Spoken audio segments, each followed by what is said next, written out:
Hey folks, welcome to Ontario History Vlogs. Thank you very much for sticking around. It's been 2 weeks since I last vlogged. That's because I've been really sick ever since I visited Disneyland.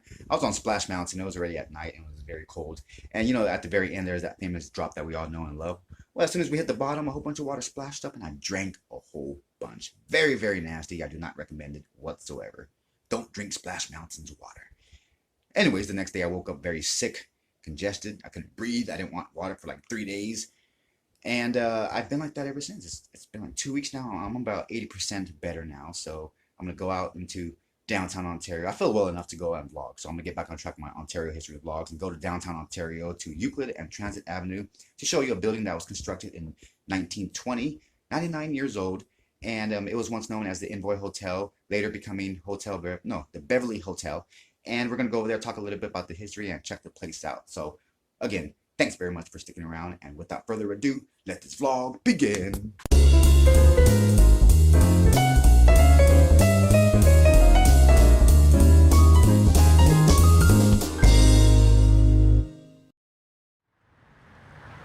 Here on the corner of Euclid and Transit Avenue sits a historic structure built 99 years ago. Constructed by the Frankish Company, originally a single-story building to house immigrant farm workers. But 1 year later, in 1921, the second and third stories were added, becoming the 50-room Envoy Hotel, which included a passenger elevator for the guests. A man by the name of J.R. Johnson, who was a well-known Ontario businessman, was the lessee of the second and third floors. The first floor was occupied by the Spencer Dry Goods Company. Mr. Johnson then opened the Envoy Hotel in 1921, branding it as a hotel furnished in the most modern style. Johnson and his wife operated the hotel themselves and gave the hotel their personal supervision until selling the establishment in 1928. I'm not sure why they sold or what the motivation was for selling. Now, it was pretty challenging to find any kind of information between the years of 1928 and 1942 about what went on or what was here, but in 42 the property was bought and changed into the Beverly Hotel. It was bought by the same owners who owned the Fountain Winery that was located at 1250 East A Street, now Holt Boulevard. As the years went on at the Beverly, it had its share of problems. In 1977, the hotel suffered major water damage due to the sprinkler system after a cigarette started a fire.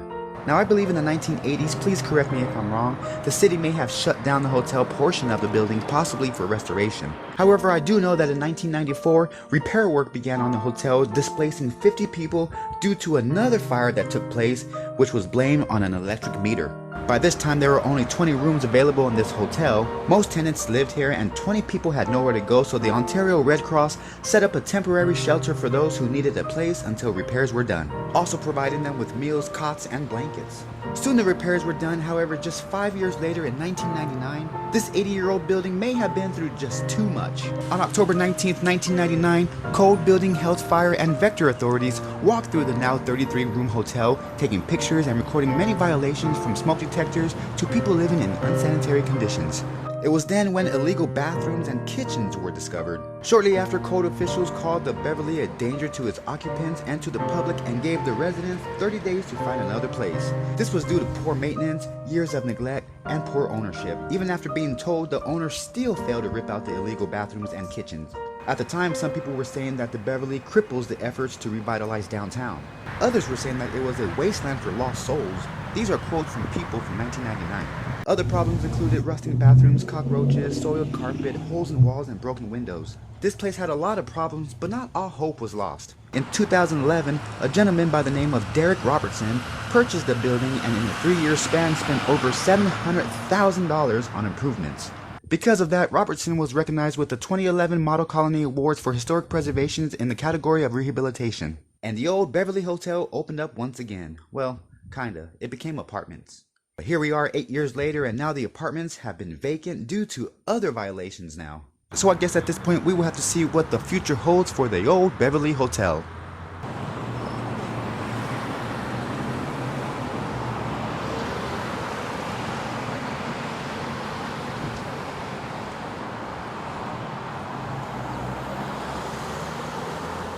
Well, everyone, that's going to conclude this vlog. Thank you very much for watching. But before I end this vlog, I want to mention something that I've been working on for the past week while I was sick in bed.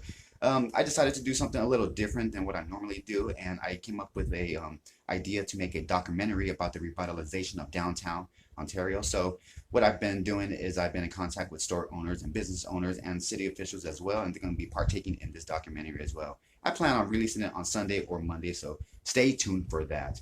Again, thank you very much for watching. I'm Jerry James with Ontario History Vlogs, reminding you to live, learn, and to explore. Until the next time,